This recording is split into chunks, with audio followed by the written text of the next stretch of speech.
Good morning and greetings from the Providence Leadership Team. Today, we join you from our own spaces in self-isolation over Zoom, and we reach out to you in your own spaces.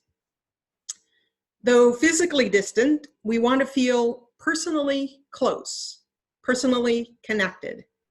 So I'm going to share with you a virtual hug.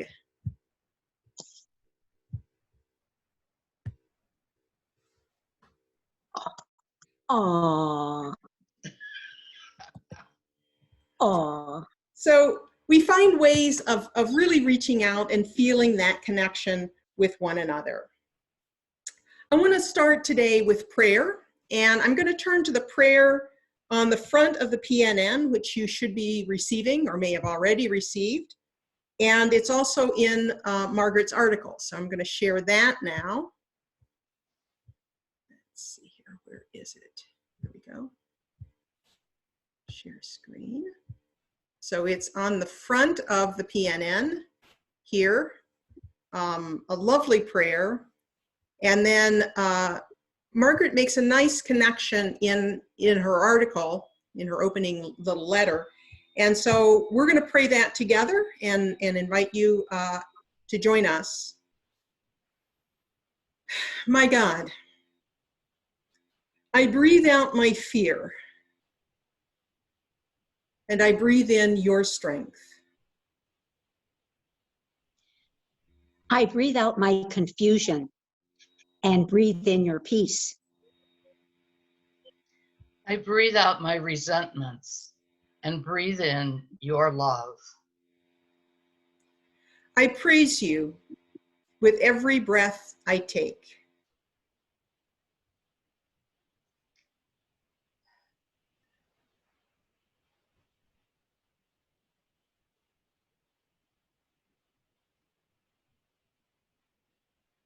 In Margaret's own words, May any fear, confusion, or resentment about this coronavirus be replaced with strength, peace, and love, so that I can praise God with every breath I take. Amen. amen. Amen.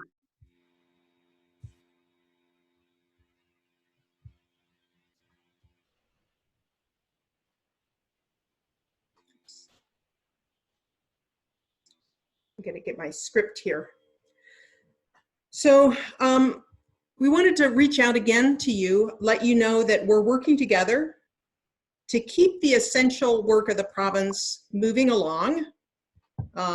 Essential departments are continuing to function, especially when they can do so remotely. We've had several Zoom meetings this week.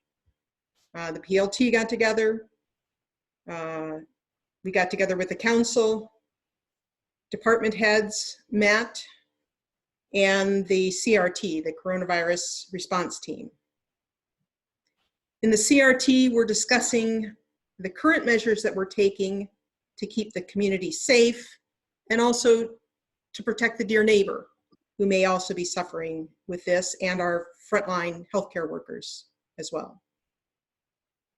Our healthcare community is telling us it's not I, but we. Particularly in a pandemic, it's not I, but we. It's the community health that is at risk, and it's the community's response, each of us as part of a community, that make our response successful. So in the CRT, we're discussing how do we help support our community of sisters in abiding by the restrictions that we have, and looking forward to further restrictions that may be coming. So we're discussing how can we support the community if and when these restrictions are in place. So shopping may be limited to online service with either delivery or curbside pickup. How do we do that when some of us are a little more technologically challenged? We thought, why don't we tap into some of our furloughed staff and figure out how we can help them to help us. So that's something that we're working on should that become a reality. We know there's a shortage of masks, and it's important that the higher grade masks be left to the frontline healthcare workers. But there may be a requirement for wearing a mask when you go out of your home. So first of all, if you're one of those who knows how to make masks or has been making the masks, please let us know. We're going to try to make sure that every sister has a mask so that you can continue to go out for walks, so that you can, if you require medical emergency care, you can go out. For now, please let us know if you're making the masks or if you can make them, and we'll figure out how to connect those resources. Call this resource mapping. We want to identify the resources we have in the community so that if we need them, we can tap into them. Those would be extreme measures. But it's not time for panic. It's time for cool resolve. It's time to express our love for our dear neighbor, from whom we do not separate ourselves, and we express that love by separating ourselves physically. We can express the love by embracing the discipline of self-isolation, by leaning into that personal sacrifice required by staying home. And this is hard. This is really, really hard as the restrictions increase, as it gets more and more scary out in our community, and as the time drags on. Increasingly, we're getting resources, letters, emails about how to cope personally, emotionally with the CDC restrictions and the restrictions our state and local governments are putting in place. An important way to maintain our well-being is to stay connected. Call this social hygiene. Along with our hand washing hygiene, we need to have a social hygiene. One way we do that is turn off the scary news. You need to know what's going on, but don't be overwhelmed by it. Know when it's time to turn that off. And turn on personal connections. As human beings, we're hardwired for relationship and for community. As Sisters of St. Joseph, we dedicate ourselves to connecting with our dear neighbor, with one another, and with others in our circles of support. The three of us have reached out, and we've received wonderful message from all of you about how you're maintaining and strengthening your relationships. I regularly receive messages to post on the Together We Are More page, the page with little messages for each day or every couple of days. Sisters are sharing the resources they have. I just posted Sister Betty Liwie's suggesting for calming music that she shared. I shared Santa Cudahy's monthly reflection. And Marie Joan Harris shared the UISG's Stations of the Cross, which they'll be doing live this Saturday. Great resources that we can share with one another. We're continuing our Zoom gathering on Tuesdays at 4. And this coming Tuesday, I'd like to focus on each person bringing to the meeting some object or image that brings you joy, that brings you delight in this difficult time. And we can share that image on the Zoom call. I'll send you the updates on that. If you'd like to do a Zoom meeting with your friends, with your prayer group or your book club, reach out. We do have an account. You'd reach out to Jeff Miner, and he will book you a time in our Zoom room. Think of it as booking a room at the Mother House. This is our new room at the Mother House. So you can do it even if you just want to do coffee with friends. Invite a group of friends and get on and have a little break. And remember to call each other, email each other. Some of us are just randomly calling sisters in the directory. The Kansas City sisters have an email thread. that is helping to maintain their sense of connection and support. This web of relations will support us and in turn help us to turn beyond ourselves, to serve a world in need, to pray for a world in need. And we have a plan for reaching out on social media to express the notion that we are praying for our community, for our brothers and sisters outside of the community. So more coming on that. So stay connected. It's an important part of what we need to be doing these days.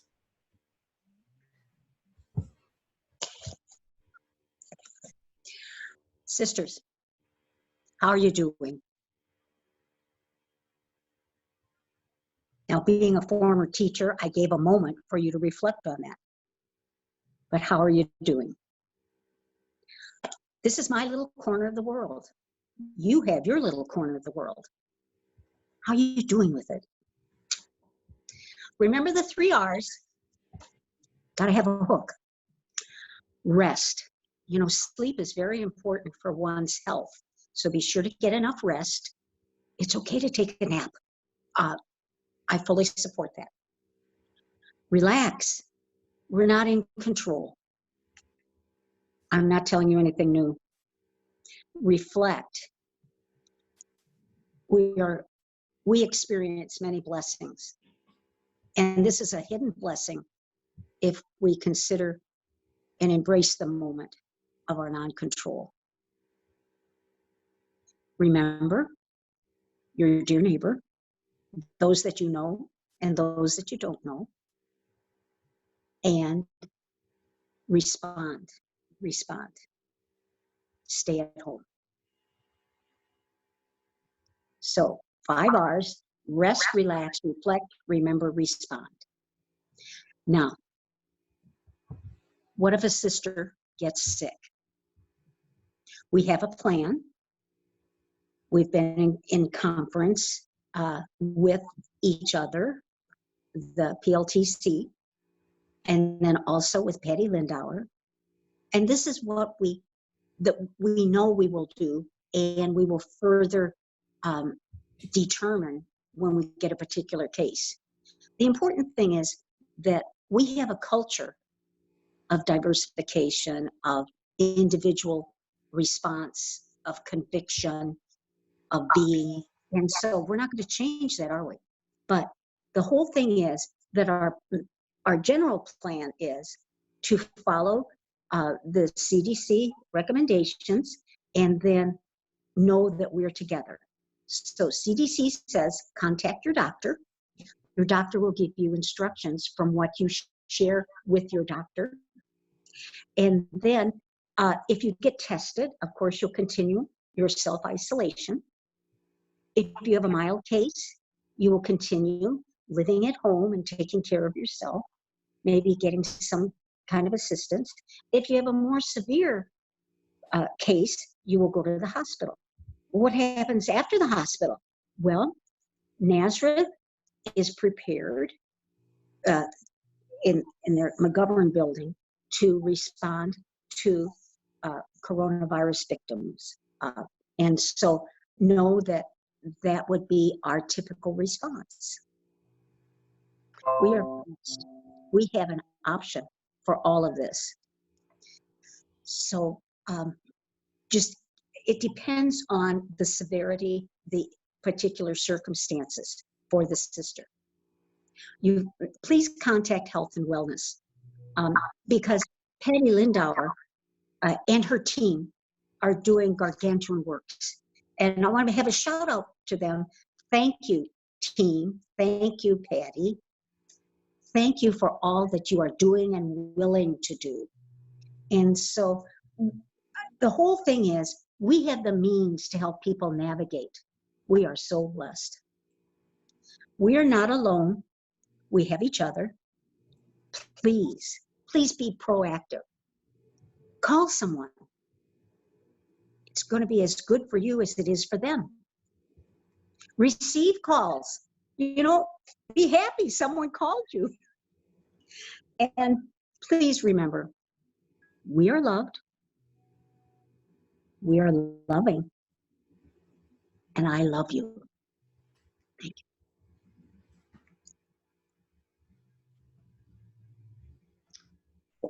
So, sisters, do you believe we are in crisis?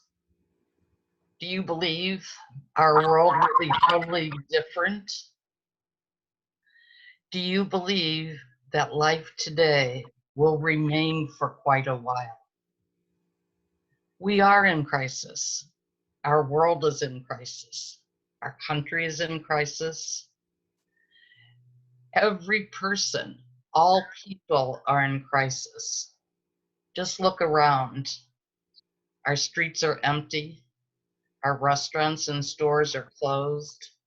And our hospitals are full. Believe we are living in a new reality. It started far away in China, and some thought it was their problem, but it soon spread. It spread from one country to another and reached our shores. And what was our learning there? We are connected. We are a worldwide community. We are all humans. All people are in crisis. So a few simple things about what can we do? The immediate answer is stay home, stay home, stay home. We need to stop the spread of this virus. You can be a silent carrier with no symptoms of any kind of illness. Your trip to the grocery store could infect someone else. Your trip to Walgreens could be lethal for you or for another person. So make that conscious choice to stay home no matter what. And as Margaret and Amy both said, it's also important to stay connected. So take care of yourself by staying home, but don't be isolated. Reach out to other people, phone or internet, call a friend or call a stranger, but stay connected in some way. So I kind of thought this isolation might mean for me, no meetings. Our regular meetings have just been replaced by Zoom calls as we've tried to maintain contact with other people and other groups. So we meet regularly. We've met with the council, we met with the CRT, the coronavirus response team, who are the ones who are making the decisions about what's going on at Grand Isle. We've met with the department heads. We're keeping contact with staff. So we are reaching out with a variety of people, and we encourage you to do the same thing.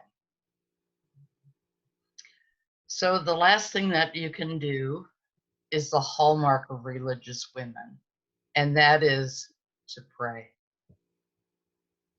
I encourage an attitude of gratitude for our many blessings and for the fact that our sisters at Nazareth and Carondelet are being well cared for.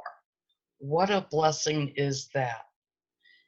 You might think about sending a note to our first responders, those who are on the front line. I hesitate to say this, but I will. I do not encourage you to call them. They're too busy responding to those immediate needs. But I'm guessing a note of gratitude would be most welcome and a recognition that they're caring for us. I also invite you to reflect on the coronavirus as God's plan for us in this time, in this now. What are the graces? What are the graces of staying at home? What are the graces of being powerless and not having any control of this situation? What are the lessons we can learn? Will we learn to live differently? Will we learn to live more connected? How will our life be different because of this experience? And of course, we also want to pray for the health and well-being of our community, our family, our friends, the medical workers, the sick, and the vulnerable. There are many, many resources out there and beautiful prayers. We truly have come together. And as Amy said, they're going to start a social media about praying and letting people know that we are praying for them. So sisters, we've been happy to be with you today, and we will close with our mantras. Stay home, home, Stay healthy. stay healthy, healthy, and stay connected. connected.